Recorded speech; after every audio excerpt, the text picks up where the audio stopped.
Inside a local workshop, a metal lathe operates at speed. As the operator adjusts their stance, loose clothing moves closer to the rotating spindle. Never approach a running lathe while wearing loose clothing, untucked shirts, extended sleeves, jewelry, or unsecured accessories.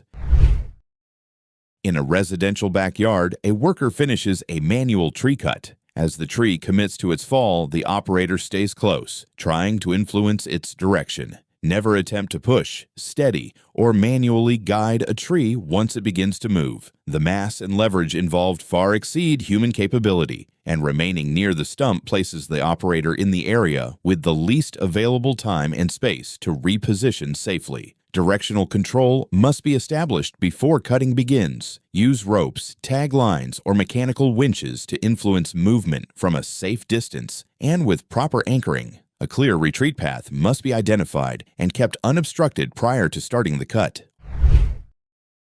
Inside a recycling facility, a worker cuts a retaining wire from a compressed scrap metal bundle. The material immediately begins to move. Never cut binding wires, straps, or restraints on compressed or coiled materials while positioned within the expected movement path. Compacted metal stores mechanical force during processing, and once restraints are removed, that force can be released through rapid repositioning, expansion, or rotational adjustment. Before cutting any restraints, the likely direction of movement must be assessed. Position yourself fully outside that zone and use extended or remote tools to increase separation distance. Where possible, place bundles inside containment frames or restraining systems designed to manage expansion.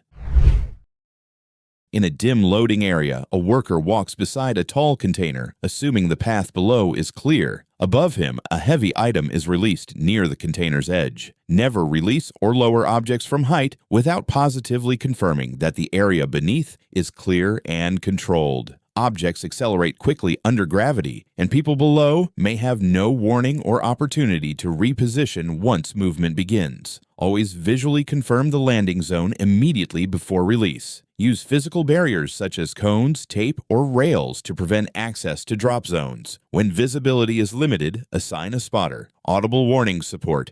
Awareness, but physical control is mandatory. The standard is to verify, barricade, and communicate every time.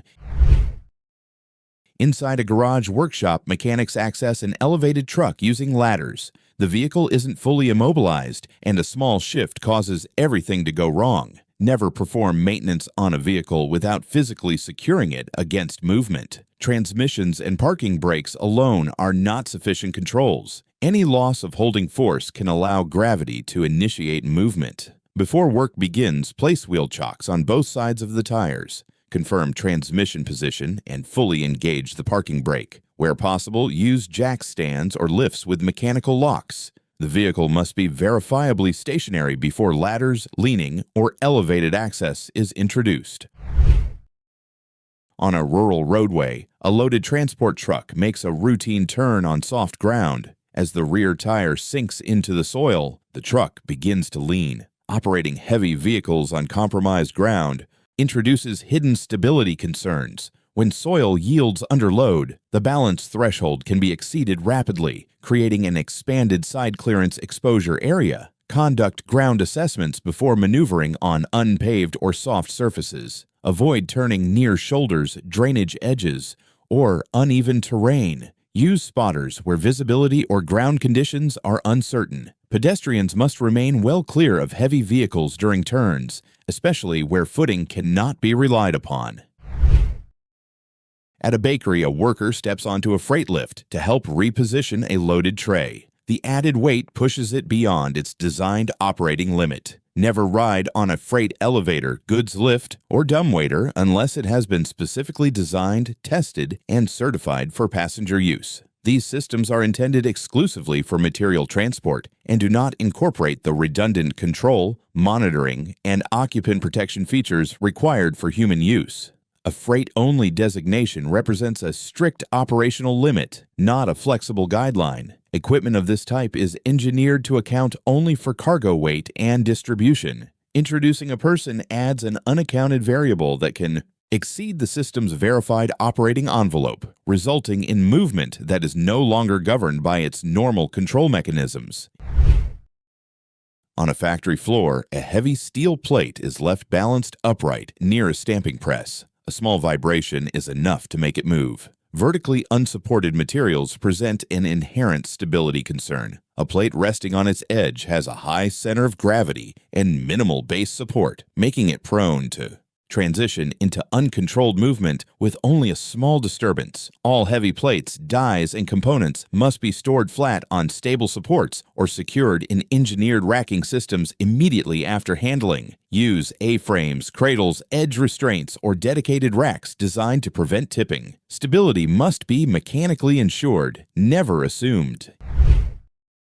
In a timber yard, a worker steps onto a stack of rough-cut logs to get a better view. Nearby vibration causes the rounded logs to begin shifting beneath him. Never walk or stand on unsecured log stacks. Rounded timber relies on friction rather than mechanical restraint, and even small disturbances can initiate movement. Treat log stacks as active loads, not platforms. Secure stacks with chocks, wedges, cribbing, or engineered restraints. Personnel must remain on designated ground-level walkways.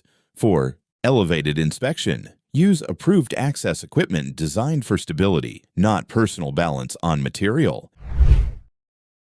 In a valve workshop, a hydrostatic test is performed on a large iron fitting at an open bench. As pressure is applied with the operator nearby, an internal defect causes the fitting to fail suddenly. Open bench pressure testing exposes operators to extreme stored energy exposure. If a component loses containment, pressurized contents can be released outward at elevated flow speed. This risk must be addressed through engineered containment systems. All pressure testing must occur within rated enclosures designed for the pressure class and component type. Controls must be operated remotely from behind protective barriers. The requirement is clear: contain the energy, separate the operator, and control the test remotely, so any loss of containment is absorbed by the enclosure, not the workspace.